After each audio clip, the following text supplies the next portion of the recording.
Hi, this is Vijay Bambani. I'm back with you again to talk about a very critical aspect of trading. Let's call it trading for a living.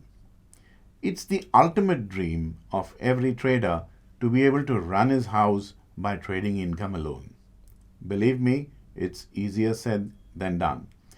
As the old Wall Street saying goes, trading profits are the most difficult, easy money you will ever make at all.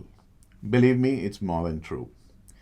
Assuming that you are a family of four living in a tier 1 or tier 2 city, I would take the liberty of assuming that you would need at least 100,000 or 1 lakh rupees per month for survival expenses. Now, the markets operate only on 5 trading days a week, which gives you 20 trading sessions a month to be able to fulfill the target of 1 lakh rupees. In a very clinical manner, you have to make 5,000 rupees per day.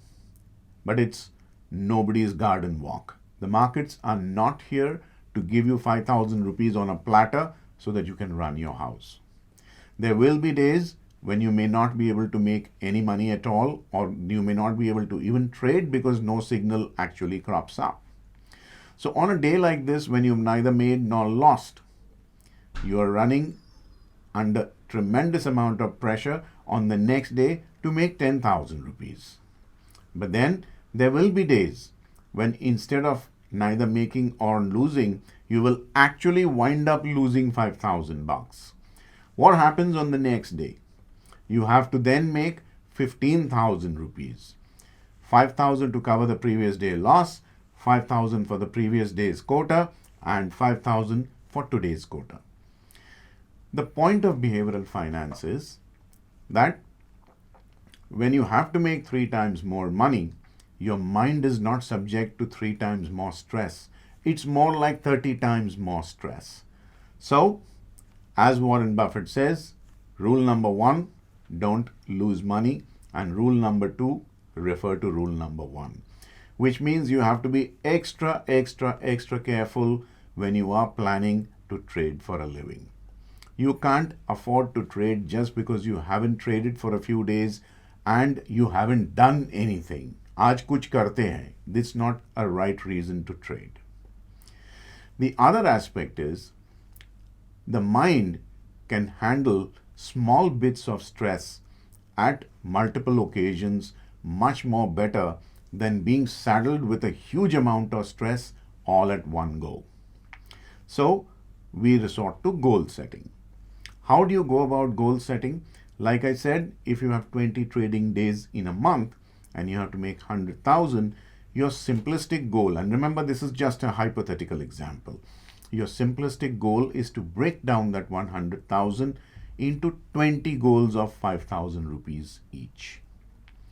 Micro trend traders are typically those traders who do not keep a trade open for more than 59 minutes and 59 seconds, would then split that 5,000 rupees into 5 goals of 1,000 rupees each per hour. Now that is cutting it fine. This is something that takes a huge amount of experience, a lot of patience, and continuous trading for you to be able to achieve. And even then, you will go wrong. So, step number 2. If you actually need 100,000 bucks a month, you do not aim to make 5,000 rupees a day. You aim to make 7.5, maybe 10, because then you will need to keep a cushion for those days on which you might just lose money, or you may not be able to trade because of either the signal did not crop up or for whatever reasons you were held back from trading. Goal setting is absolutely critical, just as risk management and capital management is. If you do not contain your risk, if you do not control your risk, trade without a stop loss, no matter how good a trader you are, at some point in time you will be evicted from the market for want of capital. Similarly, goals also have to be laid out fairly thoughtfully. If you keep goals that are too ambitious and your mind is simply not capable of reaching out and meeting those goals, you're basically kite flying. It's wishful thinking and not goal setting. For example, a timid person with not too much money in the pockets sets out a goal for making 5,000 rupees a day, but his capital and his risk appetite allows him to make only 2,000 rupees a day. This trader will continuously get demoralized by making less money than he actually set out to achieve, and over a period of time, he might succumb to the temptation of taking on risk more than that is justified by his capital. On the other hand, if you set very, very small goals and you happen to slack off after that small goal is achieved, you will not make enough money to be able to run your house. In which case, at some point in time, you will start to basically deplete your capital towards existential expenses. Both excessively ambitious goal setting and very timid goal setting are equally negative to your trading health.